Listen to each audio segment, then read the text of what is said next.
Et c'est une interview sous détecteur de mensonges. Donc on va essayer de ne pas trop dire de bêtises ce matin avec Nicole Ortiz qui est avec nous, formatrice et coach en éducation. Je le disais tout à l'heure, on ne va pas philosopher sur le mensonge, mais simplement, sans vouloir philosopher, est-ce qu'on peut vivre, attention, ce n'est pas un sujet de philo, je le précise, est-ce qu'on peut vivre sans mentir? Non, c'est impossible, c'est impossible. Imaginez que je vous trouve une très mauvaise mine.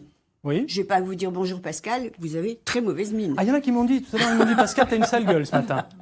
Généralement, effectivement, la socialisation oblige à des rondeurs. Ouais. On ne peut pas dire tout haut sans cesse qu'on pense tout bas. Donc, l'ensemble, effectivement, de l'évolution des espèces a conduit au fait qu'on est bien obligé, pour s'adapter, de trouver les meilleures solutions. Et parfois, le mensonge en est une. Bon, alors le vrai du faux autour du mensonge, c'est maintenant et en couleur avant de répondre à quelques questions pour les parents et les grands-parents, histoire notamment de les rassurer si vos enfants mentent.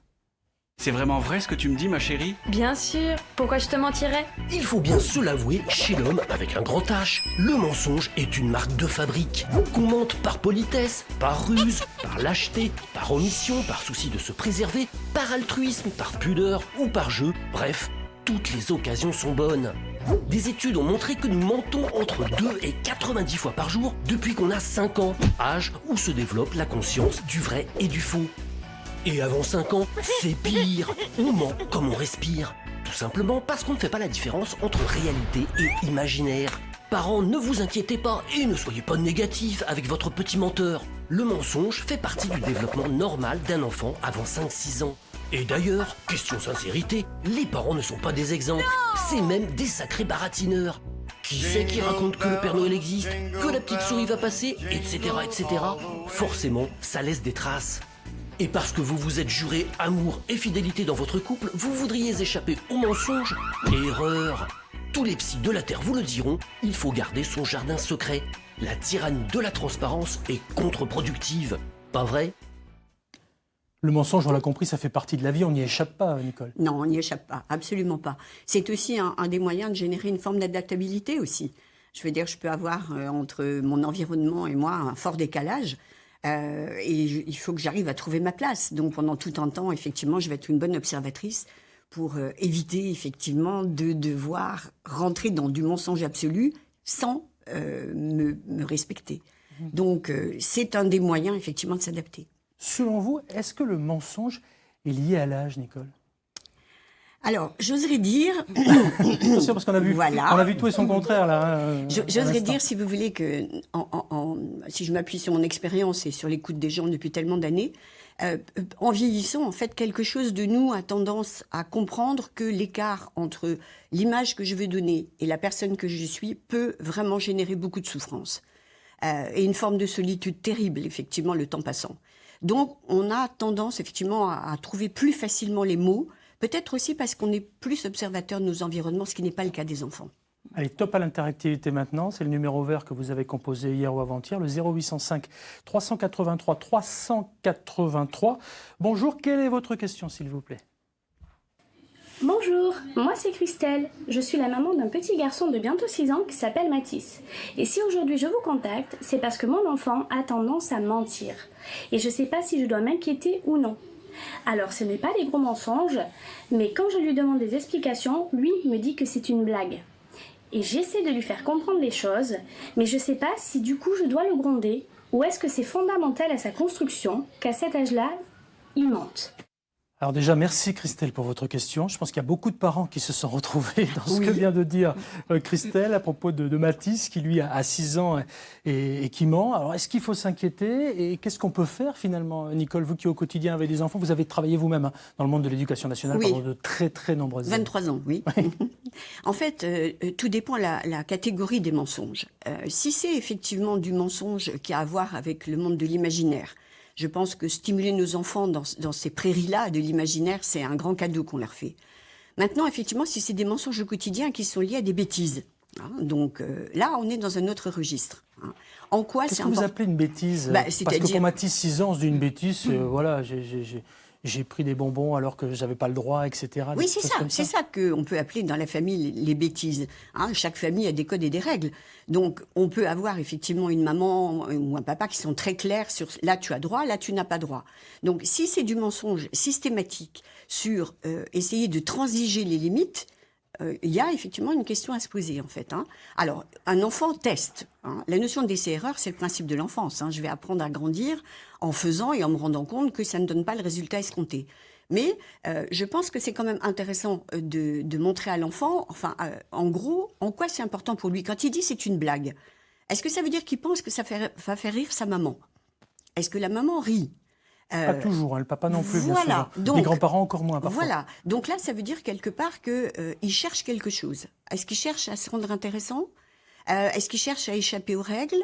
Est-ce qu'il a besoin de se prouver qu'il n'y a aucune limite quelque part? Je pense que oui, c'est intéressant d'avoir l'œil dessus. Alors, le meilleur des conseils que vous puissiez donner à ceux qui sont avec nous et qui se disent, bah oui, mon petit-fils, ma petite-fille, mon fils, ma fille, ça lui arrive de mentir plus ou moins régulièrement. Oui. Vous leur dites quoi, Eh bien, de dire par exemple, écoute, voilà, je t'emmènerai faire une promenade au parc tout à l'heure, et puis quand le petit vient, on lui dit, non, tu vois, c'était un mensonge, je ne vais pas t'emmener. C'est-à-dire qu'effectivement, ils se rendent compte de ce que ça veut dire, de dire quelque chose. C'est l'effet boomerang, ça peut revenir. Absolument, tout à fait. Et grâce à ça, de lui dire, tu vois, quand tu m'avais dit, je dis n'importe quoi, que tu serais sage pendant le repas chez grand-mère, et que tu l'as pas été, c'est pareil. Ça me fait la même chose que ce que ça te fait là tout de suite. Je suis déçue. Il y a quand même des échelles de mensonges, il y a des Bien petits et des sûr, gros mensonges. Bien sûr, mais ça, si vous voulez, le modèle éducatif, il est donné par les parents. Vous avez des parents qui sont plutôt très, très laxistes et puis d'autres qui sont extrêmement sévères. Et en plus, dans la même famille, vous pouvez avoir un papa et une maman qui ont un principe éducatif très différent. Valérie, vous êtes une maman de 3 enfants. Deux enfants, pardon. Moi, j'allais vous en donner un troisième, vous voyez, on ne dit jamais 203. Valérie, plus sérieusement, vous avez forcément été confrontée aux mensonges chez vos enfants. Comment vous avez réagi ? Oui, alors, comme disait Nicole, effectivement, tout dépend du type de mensonge. Il y a des mensonges qui vont être par omission, des mensonges qui vont être peut-être aussi pour protéger, pour éviter de faire de la peine, ce genre de choses. Donc, effectivement, je pense que c'est important d'essayer de comprendre la nature du mensonge, pourquoi l'enfant a menti, et puis d'échanger, de communiquer avec lui pour lui apprendre, effectivement, que ce n'est pas forcément la solution. Oui, alors là, ça peut aussi devenir maladif, mais c'est encore autre chose. Ça peut devenir pathologique. Mythomane, oui, tout à fait. Voilà, je parle sous le contrôle d'un médecin, n'est-ce pas? À quel moment je dois m'inquiéter, Nicole? Lorsque, en fait, on a affaire à des enfants plus grands, en fait, à des adolescents, qui transfigurent leur vie réelle, en fait. On voit ça beaucoup aujourd'hui avec les réseaux sociaux, où on s'invente des vies pour être le plus sympa à l'école, le plus beau, etc.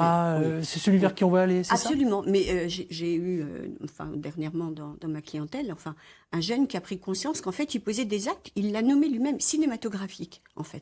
Il s'inventait une vie. Voilà, en fait, au lieu de faire simple, le principe, en fait, était de mettre en scène, et là, il y a un vrai questionnement par rapport au cadre de réalité. Lui s'en est rendu compte, c'est déjà pas mal. Absolument. Et il se rend compte aussi, effectivement, de la souffrance qu'il génère chez les adultes qui sont autour. Et vous, dans ces cas-là, quels outils vous donnez, alors aux plus jeunes, en l'occurrence, là, c'est un gamin, si j'ai bien compris, mais aussi à ceux qui sont autour de lui, c'est-à-dire c'est l'entourage, ça peut être les frères et sœurs, ça peut être les parents, ça peut être les grands-parents. Je crois, si vous voulez, que pour des enfants un petit peu plus grands, le discours majeur, c'est de dire...